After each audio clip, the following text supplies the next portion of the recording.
Are you hiring for your business? If so, let me show you some hidden traps and tricks you need to know. Hi everyone, I'm Nate, an Oxford graduate engineer, an avid learner and passionate entrepreneur. And in today's episode, I'll be talking about recruitment and in particular the website Indeed.com. So this episode will be particularly important for those of you who are starting a business and are now at that stage where you need to employ people. And we're assuming here that you're not looking to employ just family or friends. Hence why most likely you'd have to look further afield to online platforms and job boards such as Indeed or potentially LinkedIn. So I'm going to focus today mostly on Indeed.com, which if you haven't already heard of it, it is a very popular online platform with many job listings on there. And when it comes to you yourself as the employer putting out a job listing, you have essentially two options. You have the free option or the sponsored job listing option. Now, it might sound quite enticing to go for the free option, but just from my personal experience doing that, you don't get too many great results. And the problem here with the free post is that there's nothing keeping your post near the top of the job search. So as more and more jobs keep being released, yours keeps getting pushed down and down and down. So of course, if you're now on page 20, 40, you're not gonna probably get the applicants which you're hoping to receive by using Indeed.com. And there are a few tricks to try and help and resolve this, which is that you can, let's say every 28 days or every month, you simply take down your job listing and then re-upload it. That can be done, and actually that was advised to me by one of the employees at Indeed.com when I once called up customer support. So you can do that, but ultimately, as I'll show you in a second, the better option is to go for these sponsored job listings. Right, so at the time of me recording this video, there are currently two main options you have for these sponsored job listings, and they are as follows. You have the pay per click option, and then you also have the pay per application option. So in that first option, the PPC, pay per click, what this means is you set, let's say, per day, an amount of money which you're willing to, let's say, to spend on this website. So let's say, for example, you're saying £10 per day is what I want to spend advertising. And they'll work out, for example, that, let's just make a random number. Let's say it's 10p per click. So in this scenario, if you had 10p per click and £10, you could get per day 100 clicks. And then for the pay per application, well, it's pretty much what it says. It's whenever someone applies for your role, then there's a charge linked to that. And that actual charge will depend on actually what position the job is that you are putting out there on Indeed. So for example, with the job postings which I was doing myself recently for my medical company, I might have had a job posting for general practitioner, I had one for a nurse, I had one for a nurse practitioner, and all of those different roles all cost different amounts per application.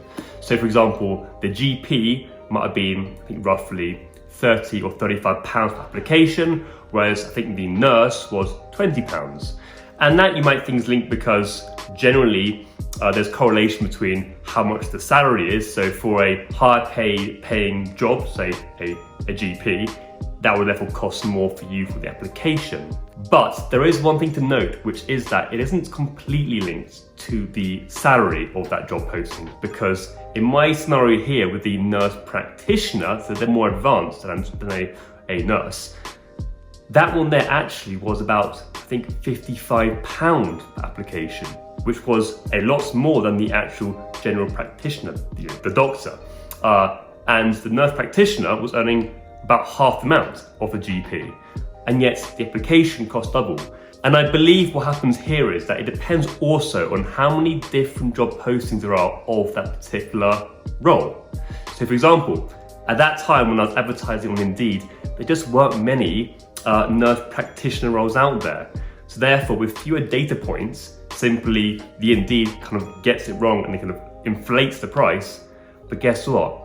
You can't change that, sadly. So just bear that in mind. You might find that for certain titles, it's cheaper for you, and for other ones, it's not cheaper. So potentially, if you can change the wording, it might be in your favor.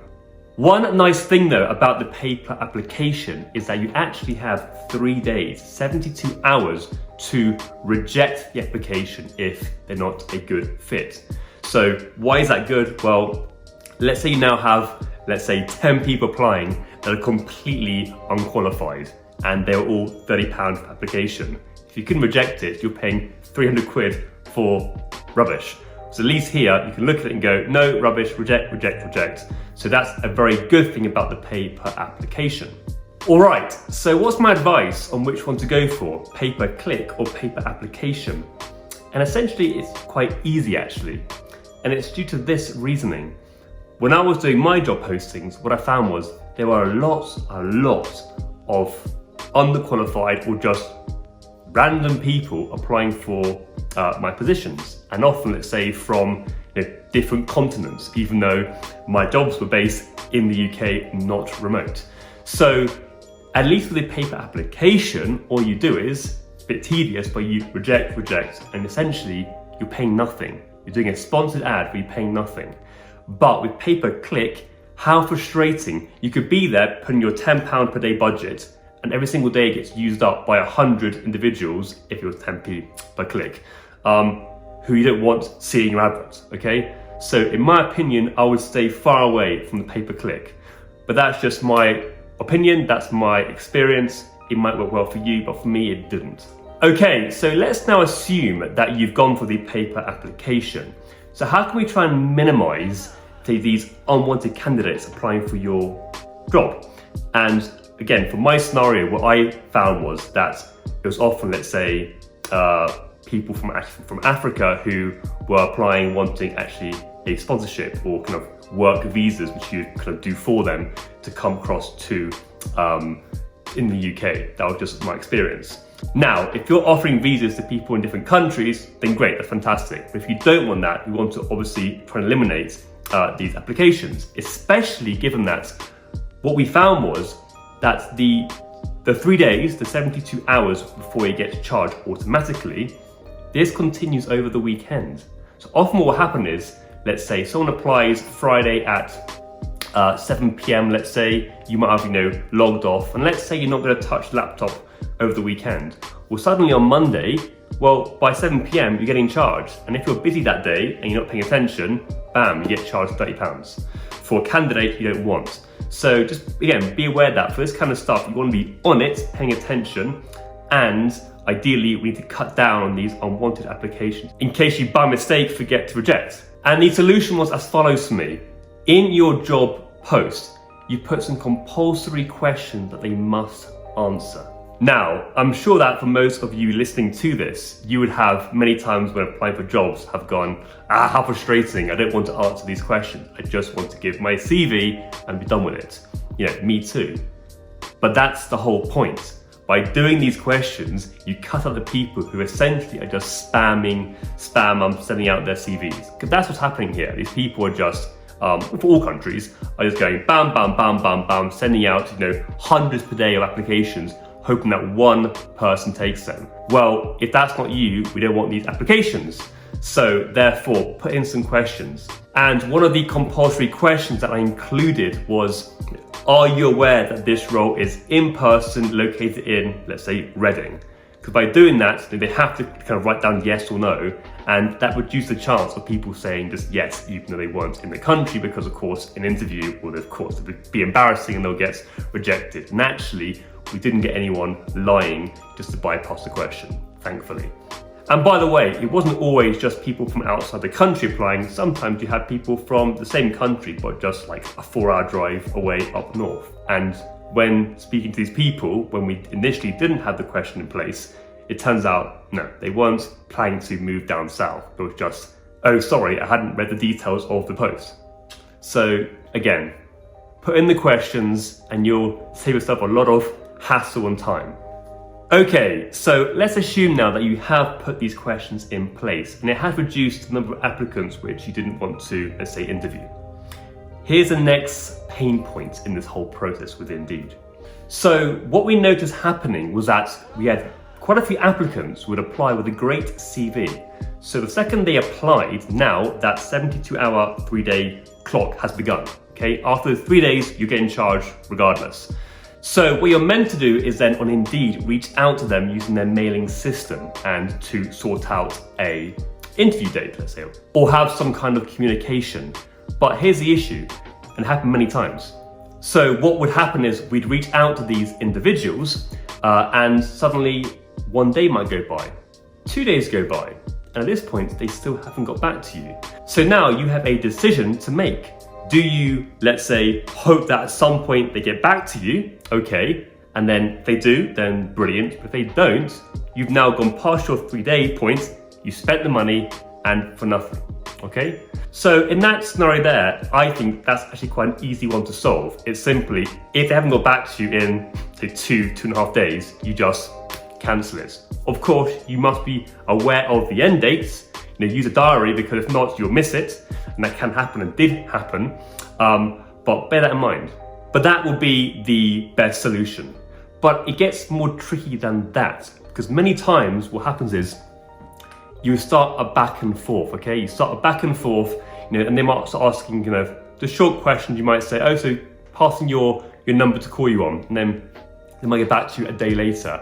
And suddenly, you're thinking, okay, perfect, they are keen, they want to interview, and then say, you pay your amount, and by day 4 or 5, suddenly the trail goes cold, and they just either were now not interested, they got a different actual job position elsewhere, who knows, but they just go quiet and blank you. And at that point, that's more frustrating now, because you've paid again your 30, 40, 50 pounds for nothing. So that there is one very frustrating part of the Indeed process. Now, are there some tricks to get around this? Well, of course there is. In the Indeed mailing system, what you can do is of course, you can ask them for their number or their email. And at that point, what you can do is, once you've got that, start communication, via email directly, and then simply reject that application, even though you're still going through with that. Or instead, what often happens is, when they have posted their CV, which you can see on the application, people often put their email address or number on there. So you can literally just go straight into it, email them directly, and at least by doing that, there won't be an email chain or trail for Indeed to potentially catch you on, okay? What are the downsides of this, of course, or two things. Firstly, when you do, let's say, reach out to them via email and then afterwards reject the application, the actual person applying for you gets an email saying, you've been rejected. So it can cause some confusion here where they're thinking, well, what's going on? I've got an interview tomorrow, but I've got an email saying I've been rejected. So just bear that in mind. So if you are doing that technique, you might need to kind of perhaps come clear and say, look, we don't want these massive charges on Indeed. That's why I'm connecting with you via email. But again, that might sound dodgy, okay? So just bear that in mind. And then secondly, of course, this definitely goes against the Indeed policies. So if they somehow, through the grapevine, or perhaps the applicant gets bitter for not getting the job and then reports you, you might find that you then get banned or blocked from Indeed completely, which is a shame because it is a great platform to use. So this is a trick here which you can use, but use kind of at your own peril, okay? There's a risk involved here. So what I did here personally was, when someone applied for my roles, I tried to, in the first 3 days, get an interview of some sort done, whether a phone call, simply any communication, so I can validate whether this person is keen or not. And at that point then, if they were keen, then what I'll then do is I would accept it and pay the amount. And in scenarios where I couldn't quite get an interview done in the first 3 days, well, I would, as a default, I would always reject. But if afterwards I had the interview and it went well, I'll then go back into the website and you can actually right there change reject to accept and pay the amount. So at least that way, Indeed is seeing that, if you have got some good candidates, you are still paying some amount. They're not seeing there, 1,000 applications and 1,000 rejections, which seems a bit bizarre. So you're still paying some amount of money, but at least you're not paying for all those people who, let's say, might have, had an interview arranged with you, and by day 4 or 5, they skip it or cancel, and that's very frustrating. So that's a solution, but of course, you pick what solution works best for you. And then finally, just 2 points on Indeed. And the first is that it might be slow, okay? When I first put out these posts, I had no expectations of how quick or slow it would be. And what we found was that essentially, as it kind of picked up, you might find that, or at least we found that, we'd get, let's say, at least one good candidate per week, okay? In some weeks it might have been 2 or 3, other weeks 0, but it definitely wasn't a case of we got 10 per day. Now, of course, this might depend on what your company is and the requirements to apply for it. So let's say for my one here, if you wanted a GP, that's quite niche, so therefore there'll be fewer applicants. Maybe for your job, it could be very few skill sets required, so you get more. But just bear that in mind. It might be slower than you might expect, or quicker. And then the second and last point is this. It's quite a small point, but important. When you have, let's say, arranged for an in-person interview, do have in place your policy for essentially if you're going to refund them for their travel expenses, okay? We ended up going ourselves for kind of a general template online that many companies use for this, but do have it in place, because we did have one scenario when we were interviewing where one person came to interview, they sadly didn't get the role, but then they got very sour about it and essentially put up a massive fuss wanting their travel expenses back, when actually they were just down the road, I think a quick 10-minute drive. So of course, in our policy, that wasn't something which we would refund. Potentially you might, depends on your policy, but the point here is have a policy so when that happens, and they've ideally pre-signed that or seen that before they've accepted to have an interview, that there's no comeback for that, okay? Again, this is not you guys trying to be sneaky or cut costs here, but of course, if you are starting out, you might not have unlimited resources to pay people. So that's simply, I guess, the risk for the person interviewing. And that's where if you make it very clear to them in a policy, they can then themselves make a choice to either accept the interview or not, okay? That's on them now and not on you guys. So hopefully that's given you some insight into Indeed.com. And if you ever get around to using it, hopefully you will not make the same mistakes which I made and know the tricks which you can use if needed. Thanks for watching. If you enjoyed this video, please give it a thumbs up and hit that subscribe button and bell notification. Feel free to leave any comments and any suggestions for future content.